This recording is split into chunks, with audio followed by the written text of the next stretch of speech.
Hello viewers, welcome to my Doctor Who themed YouTube channel, Who Ventures, and I am back with Class Episode 4 review.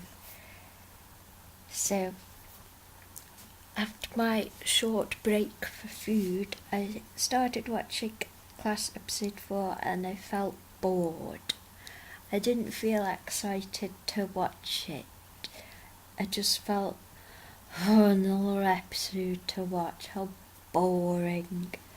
So I still don't feel attached to any of the kids in it. So we start off with the big bad of the first series, it seems, and which reminds me a lot of the Master in Buffy, which was the big bad of the first series of Buffy, where the kids were fighting and he was like the evil thing in the underworld. And then April is like, in this episode, April is pretty much like evil Willow. And then we follow a flower that floats along to April's house, and that reminded me of Clara's leaf. Then April's on the violin again. She discovers she can heal really quickly. Oh, a bit like Buffy. And then April's dad's out of prison. Then Matthias is trying to look in Charlie's cabinet, and it turns out the cabinet isn't empty and is a weapon. Ram is talking with his dad, and surprise, Ram's mum doesn't know anything about what's going on. Then we have a new headmaster, Dorothea Ames, and I thought I quite liked her and Quill together. I think they're more interesting than any of the other stuff that is going on. And Charlie wants Quill to be involved in parents' evening so he can find out how he's doing at this school. And then Tanya's all like, has Charlie got a willy like human boys? Like, at least when Jackie Tyler said stuff like that, said nothing else he's got two of, she was funny. Well, that was just rubbish. Then the monster is affecting April and she's practically turning into evil Willow, like on Buffy. And yeah, Charlie wants Quill to do parents' evening, and then the actor who plays April's dad, I quite like that actor. I think he's a pretty interesting actor to watch, so I was quite glad to see him. And then we see the girl with the big superpowers stand up to the abusive father, which is something we've already seen in Buffy. And then the pink blossoms start invading and they have spikes. Then we found out that Charlie's cabinet, each soul in it can kill another soul, so it's still possible to use it as a weapon. And Quill was sort of listening in the background. She feels betrayed. And she thinks, oh, Charlie's a threat now. And then we have the underworld bit, and I quite like the big scary creature monster. I think although I'm a bit confused because the creatures, they look more like kid stuff, but the rest of the show is like full of gore and shagging, so it didn't really fit together. But this Caris, this other creature for them, is camp as fuck.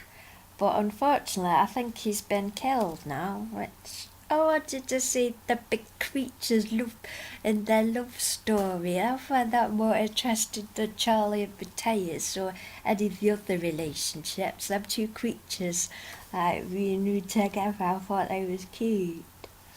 And then it says, oh, April, says Bram, and that was, ugh. And they're just the characters, they don't feel like real teenagers, they just feel like an approximation of what teenagers might be like. And then that bit where April and Ram are shagging, and then the monster creature can feel the shagging, and then Caris, the campus foot guy's like, "I trust your majesty is satisfied." It's like, ugh, this is like the shit crap that Torchwood came out with in the very early days. It's like, and then we have the monsters saying, "Don't suppose we could have a moment of cuddling." I thought that was cute. I'd prefer the monsters, to be honest, in this episode. I found the kids boring. And then the Ram and April get caught after they've been shagging by April's mom. And then Tanya is actually arguing with Charlie, actually giving a shit about Quill, because they didn't the previous episodes.